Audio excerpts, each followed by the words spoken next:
ಬೆಂಗಳೂರಿನಲ್ಲೂ ಕೂಡ marriage murder ಆಗಿದೆ. Ring road ಶುಭ ಅಂತಲೇ ಫೇಮಸ್ ಆಗಿದ್ದ ಕೇಸ್ ಇದು. 2003ರಲ್ಲಿ ಗಿರೀಶ್ ಅನ್ನವರ ಜೊತೆ ಶುಭ ಎಂಗೇಜ್ಮೆಂಟ್ ಆಗಿತ್ತು. ಬನಶಂಕರಿಯಲ್ಲಿ ಇಬ್ರು ಅಕ್ಕಪಕ್ಕದ ಮನೆಯವರು. ಎಂಗೇಜ್ಮೆಂಟ್ ಆದ್ಮೇಲೆ HCL ಬಳಿ ಹೋಟೆಲ್ಗೆ ಊಟಕ್ಕೆ ಅಂತ ಹೋಗ್ತಾರೆ. ಬೇರೆ ರಾಜ್ಯದಲ್ಲೆಲ್ಲ ನಮ್ಮಲ್ಲೂ ಆಗಿತ್ತು, ಅದನ್ನ ಹೇಳ್ತಾ ಇದೀವಿ. ಬೈಕ್ ನಲ್ಲಿ ಗಿರೀಶ್ ನನ್ನ ಶುಭ ಕರ್ಕೊಂಡು ಹೋಗ್ತಾ ಇದ್ರು. ಆ ವೇಳೆ ಸಹಪಾಠಿಯಿಂದಲೇ ಗಿರೀಶ್ ಹತ್ಯೆ ಮಾಡಿಸಿದ್ದ ಆರೋಪ ಕೇಳಿ ಬಂದಿತ್ತು. ತಾನು ಕೂಡ ಗಾಯ ಮಾಡಿಕೊಂಡು ನಾಟಕ ಆಡಿದ್ಲು ಶುಭ. ಕಾನೂನು ವಿದ್ಯಾರ್ಥಿನಿಯ ಖತರ್ನಾಕ್ ಪ್ಲಾನ್ ಇದೀಗ ಬಯಲಾಗಿದೆ. ಪೊಲೀಸರು ಬಯಲು ಮಾಡಿದ್ದಾರೆ. 2010ರಲ್ಲಿ ಶುಭಗೆ ಜೀವಾವಧಿ ಶಿಕ್ಷೆಯನ್ನು ಕೂಡ ವಿಧಿಸಲಾಗಿತ್ತು. ಆದರೆ 2014ರಲ್ಲಿ ಸುಪ್ರೀಂ ಕೋರ್ಟ್ನಿಂದ ಶುಭ ಜಾಮೀನನ್ನ ಪಡೆದು ಹೊರ ಬಂದಿದ್ಲು.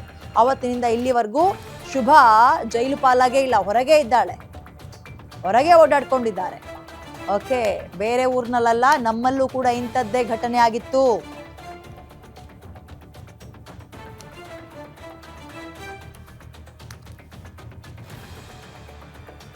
ಇಂಧೋರ್ನಲ್ಲಿ ಒಂದು ದುರ್ಘಟನೆ ಆಗಿದೆಯಲ್ಲ, ಪೂನಂ ರೀತಿಯಲ್ಲೇ ನಮ್ಮಲ್ಲೂ ಕೂಡ ರಿಂಗ್ ರೋಡ್ ಶುಭ ಅಂತಲೇ ಈ ಕೇಸ್ ಫೇಮಸ್ ಆಗಿತ್ತು. ಯಾವಾಗ? ಒಂದು 20 ವರ್ಷದ ಹಿಂದೆ 2003ರಲ್ಲಿ ಗಿರೀಶ್ ಅನ್ನೋರ ಜೊತೆಗೆ ಈಕೆಯ ಎಂಗೇಜ್ಮೆಂಟ್ ಆಗುತ್ತೆ. ಬನಶಂಕರಿಯಲ್ಲಿ ಇಬ್ರು ಕೂಡ ಅಕ್ಕಪಕ್ಕದ ಮನೆಯವರು. ಎಂಗೇಜ್ಮೆಂಟ್ ಆದಮೇಲೆ HCL ಬಳಿ ಹೋಟೆಲ್ಗೆ ಅಂತ ಒಂದು ಲಂಚ್ ಪ್ಲಾನ್ ಮಾಡ್ತಾರೆ. ಹೋದಂತಹ ಸಂದರ್ಭದಲ್ಲಿ ಆತನ ಮೇಲೆ ಗಿರೀಶ್ ಮೇಲೆ ಅಟ್ಯಾಕ್ ಆಗುತ್ತೆ. ಆತನನ್ನ ಕೊಲ್ಲಲಾಗುತ್ತೆ. ಈಕೆಯೂ ಕೂಡ ಕೈಗೆ ಸಣ್ಣ ಪುಟ್ಟ ತರ್ಚಿದಂತಹ ಗಾಯಗಳನ್ನ ಮಾಡಿಕೊಂಡು ಪೊಲೀಸರ ತನಿಖೆಯ ದಿಕ್ಕನ್ನ ತಪ್ಪಿಸೋಕೆ ಪ್ಲಾನ್ ಮಾಡ್ತಾಳೆ. ಬಟ್ ಫೈನಲಿ ಸಿಗಾಕೊಂಡಿದ್ಲು. ಬಟ್ ಕೇಸ್ ಏನಾಯ್ತು ಅಂದ್ರೆ ಜಾಮೀನ್ ಮುಖಾಂತರಕ್ಕೆ ಹೊರಗಿದ್ದಾಳೆ. ಆತನ ಜೀವ ಹೋಗಿದೆ. ಈಕೆ ಹೊರಗೆ ಅಡ್ಡಾಡ್ಕೊಂಡಿದ್ದಾಳೆ. ಈಗ ಮೋರ್ ಡೀಟೇಲ್ಸ್ ನನ್ನ ಕಲೀಗ ದಿಲೀಪ್ ನೀಡ್ತಾರೆ. ದಿಲೀಪ್, ಓಕೆ, ಇಂದೋರ್ನಲ್ಲಾಗಿರೋ ದುರ್ಘಟನೆ ಬಗ್ಗೆ ಮಾತಾಡ್ತಾ ಇದ್ವಿ, ನಮ್ಮಲ್ಲಾಗಿರೋದನ್ನ ಮರ್ತೇ ಬಿಟ್ಟಿದ್ವಿ. ಈ ಕೇಸ್ ಬಗ್ಗೆ ನೀವು ಮತ್ತೆ ನೆನಪಿಸೋದಾದ್ರೆ ಏನೇನಾಗಿತ್ತು ಅಂತ ದಿಲೀಪ್? ಹೌದು ವಿದ್ಯಾ, ಏನಂದ್ರೆ 2003ರಲ್ಲಿ ಈ ಒಂದು ಘಟನೆ ನಡೆದಿತ್ತು. ಈ ಒಂದು ಶುಭ ಶಂಕರ್ ನಾರಾಯಣ್ ಅಂತ ಏನಿದ್ದಾರೆ, ಅವರು ಬನಶಂಕರಿ ನಿವಾಸಿ. ಅವ್ರ ಮನೆ ಪಕ್ಕದಲ್ಲೇನೆ ಗಿರೀಶ್ ಅವರ ಮನೆ ಇತ್ತು. ಗಿರೀಶ್ ಅವರ ಕುಟುಂಬಸ್ಥರು ಮತ್ತೆ ಶುಭ ಕುಟುಂಬಸ್ಥರು ಅವರಿಬ್ಬರು ಫ್ಯಾಮಿಲಿ ಫ್ರೆಂಡ್ಸ್, ಅಕ್ಕಪಕ್ಕದ ಮನೆಯವರು. ಶುಭ ಅವ್ರ ತಂದೆ ಒಬ್ಬ ಖ್ಯಾತ ವಕೀಲರಾಗಿದ್ರು. ಶುಭ ಕೂಡ ಒಂದು BMS ಕಾಲೇಜಲ್ಲಿ, ಲಾ ಕಾಲೇಜಲ್ಲಿ ಲಾ ವ್ಯಾಸಂಗ ಮಾಡ್ತಾ ಇದ್ರು. ಇವ್ರದ್ದು 2003ರಲ್ಲಿ ಒಂದು ಎಂಗೇಜ್ಮೆಂಟ್ ಆಗುತ್ತೆ. ಆದ್ರೆ ಶುಭಗೆ ಈ ಒಂದು ಎಂಗೇಜ್ಮೆಂಟ್ ಇಷ್ಟ ಇರೋದಿಲ್ಲ. ಯಾಕೆಂದ್ರೆ ಅವರು ತಮ್ಮದೇ ಕಾಲೇಜಲ್ಲಿ ತಮ್ಮದೇ ಜೂನಿಯರ್ ಆಗಿರೋ ಅರುಣ್ ವರ್ಮಾ ಅನ್ನೋ ಜೊತೆ ಲವ್ ಮಾಡ್ತಿರ್ತಾರೆ. ಆದ್ರೆ ಕುಟುಂಬಸ್ಥರ ಒತ್ತಡಕ್ಕೆ ಮಣಿದು ಎಂಗೇಜ್ಮೆಂಟ್ ಏನೋ ಆಗುತ್ತೆ. ಎಂಗೇಜ್ಮೆಂಟ್ ಆದ್ಮೇಲೆ ನವೆಂಬರ್ 2003ರಲ್ಲಿ ಎಂಗೇಜ್ಮೆಂಟ್ ಆಗುತ್ತೆ. ಏಪ್ರಿಲ್ 2004ರಲ್ಲಿ ಮದುವೆ ಫಿಕ್ಸ್ ಆಗಿರುತ್ತೆ. ಈ ಸಮಯದಲ್ಲಿ ಹೆಂಗಾದ್ರೂ ಮಾಡಿ ಗಿರೀಶ್ನ ನನ್ನ ಜೀವನದಿಂದ ಆಚೆಗಟ್ಟಬೇಕು ಅಂತ ತೀರ್ಮಾನ ಮಾಡ್ತಾಳೆ ಶುಭ. ಅವಾಗ HCL ಏರ್ಪೋರ್ಟ್ ಇತ್ತು. ಇವಾಗ ಏನೊಂದು ದೇವನಹಳ್ಳಿ ಏರ್ಪೋರ್ಟ್ ಇದೆ, ಅದು ಇರ್ಲಿಲ್ಲ. ಆ HCL ಏರ್ಪೋರ್ಟ್ ಇತ್ತು. ಆ HCL ಏರ್ಪೋರ್ಟ್ ಹತ್ರ ನಾನು ಕರ್ಕೊಂಡೋಗಿ ವಿಮಾನ ಹಾರೋದನ್ನ ಹತ್ರದಿಂದ ನೋಡ್ಬೇಕು ಅಂತ ಶುಭ ಕೇಳ್ತಾಳೆ. ಅವಾಗ ಪಾಪ ಏನೋ ನನ್ನ ಬಾವಿ ಹೆಂಡತಿ ಕೇಳ್ತಿದ್ದಾಳೆ ಅಂತ ಹೇಳ್ಬಿಟ್ಟು ಗಿರೀಶ್ ಬೈಕಲ್ಲಿ ಕರ್ಕೊಂಡು ಹೋಗ್ತಾರೆ. ವಿಮಾನ ಹಾರ್ತಾ ಇರೋದನ್ನ ನೋಡ್ತಾ ಇರೋವಾಗ ಹಿಂದೆಯಿಂದ ಒಬ್ಬ ಬಂದು ಹಲ್ಲೆ ಮಾಡ್ತಾನೆ ಗಿರೀಶ್ ಮೇಲೆ. ಗಿರೀಶ್ ತಲೆಗೆನೆ ಹೊಡಿತಾನೆ.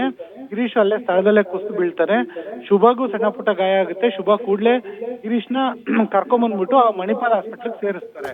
ಆದ್ರೆ ಆಸ್ಪತ್ರೆಗೆ ಬರೋಷ್ಟೊತ್ತಿಗೆನೆ ಗಿರೀಶ್ ಡೆತ್ ಅಂತ ಹೇಳ್ಬಿಟ್ಟು ಮಾಹಿತಿ ಸಿಗುತ್ತೆ.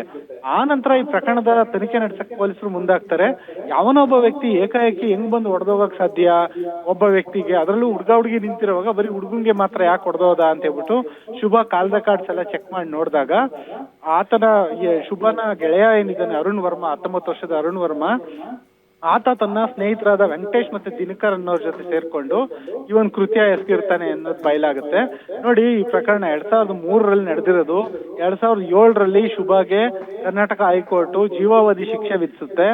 ಆದ್ರೆ 2014ರಲ್ಲಿ ಶುಭಗೆ ಸುಪ್ರೀಂ ಕೋರ್ಟ್ ಜಾಮೀನನ್ನ ಕೊಡುತ್ತೆ.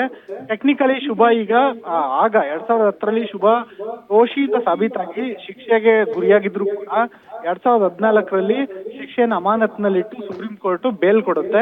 ಟೆಕ್ನಿಕಲಿ ಈಗ ಶುಭ ಆರೋಪಿ ಮತ್ತೆ ಆಕೆ ಜೈಲಿನಿಂದ ಆಚೆ ಇದ್ದಾರೆ. 2014ರಿಂದ ಇಲ್ಲಿವರೆಗೂ ಶುಭ ಜೈಲಿನಿಂದ ಆಚೆನೇ ಇದ್ದಾರೆ. ಈ ಪ್ರಕರಣವನ್ನ ನೋಡಿದ್ರೆ ಈಗ ಏನು ಸೋನಂ ಸೂರ್ಯವಂಶಿ ಪ್ರಕರಣ ನಡೆದಿದೆ ಅದಕ್ಕೂ ಇದಕ್ಕೂ 100% ಸಾಮ್ಯತೆ ಕಂಡು ಬರುತ್ತೆ. ಇಲ್ಲಿ ಒಂದೇ ವ್ಯತ್ಯಾಸ ಏನಂದ್ರೆ ಶುಭದು ಬರೀ ಎಂಗೇಜ್ಮೆಂಟ್ ಆಗಿತ್ತು, ಆದ್ರೆ ಸೋನಮ್ದು ಮದುವೆ ಆಗಿತ್ತು. ಅದೊಂದೇ ಡಿಫ್ರೆನ್ಸ್ ಅಂತ ಕಾಣುತ್ತೆ ಇಲ್ಲಿ ವಿದ್ಯಾ. ಓಕೆ, ಧನ್ಯವಾದ ದಿಲೀಪ್ ಡೀಟೇಲ್ಸ್ಗೆ.